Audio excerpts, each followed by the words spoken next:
هذا اليمني ما اللي يقول ان اليمن حتصلح والله ما راح تصلح ليوم القيامه.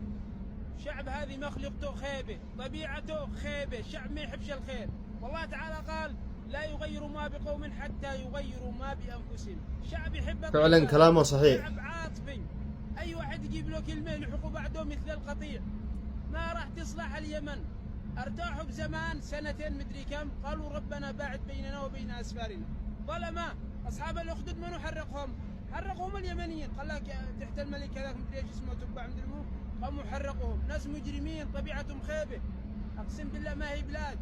شوفوا معنا الحين بالغربه ولا شفت دوريه، والله اننا افتجع واننا اقرا وادعي بيني وبين نفسي انهم يمسكوني. ليش؟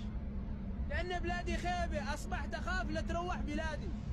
الناس الثواني اصحاب الدول الثانيه لا اغترب لا شهر يشعر على بلاده وش يتروح والنفاق له. وانا الحين لي 10 سنين حرام ان انا اذكر البلاد، يعني ما عرفتش 3 ايام. بلاد خيبه، بلاد تهينك، بلاد تجوعك، بلاد تستحقرك.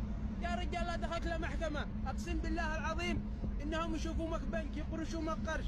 لا دخلت مستشفى بينك حمى يقولوا بينك سرطان وشلل وجلطه عشان يحلبوك.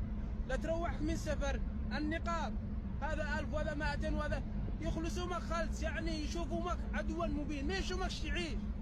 اي والله يعني كلامك صحيح 100%. شوف الدول الثانيه مثلا اوروبا مثل الصين، هذا بقع بالصهن حروب. لا تقول ايش ما بقول اليمن الحرب، والله انه بقع بالصهن حروب اباده جماعيه. بس خلصنا الحروب رجعوا بنوا بلادهم ورجعوا دول عظمى. لكن اليمن هذه مخلقتها من زمان، كانوا لا يجوعهم واللي يهجموا على قبيله ثانيه عشان لابوا شويه بر ولا حنطه وزغمه كباش بزوان وتروعهم. طبيعتهم خيبه، والله ما احنا ما هي صالحه البلاد. اذا صلحت فاناني عالم. انصح اي واحد عنده قرشين ولا عنده فلوس كثير، نقول لك السودان، والله ان السودان احسن من اليمن ولا الصومال ولا اثيوبيا. اما انا اروح اي دوله تقولني خيبه، بس والله اني احسن من اليمن بدرجات. يا رجال هذه مش بلاد.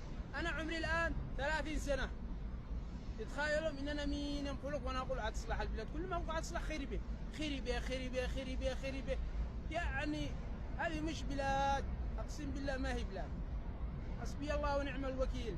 ناس مطبلين جهله رجعيين متخلفين متعصبين، كل واحد يتعصب له. شوفوا هناك بالجنوب يتعصبوا مع هذاك وهم مائتين جوع. شوفوا مارب يتعصبوا معه وهم ما بش ياكلهم. شوفوا صنعاء يعني ما بش خراج، كيف أن يتخرج وهم نفسيتهم هكذا. يجي يقول لك الحكام هم اللي دمروا، والله ما دمروا البلاد الحكام ولا حاجة. نحن الشعب بسبب احنا دمار اليمن الشعب، لأن احنا اللي طلعناهم واللي ساعدناهم واللي وقفنا خلفهم.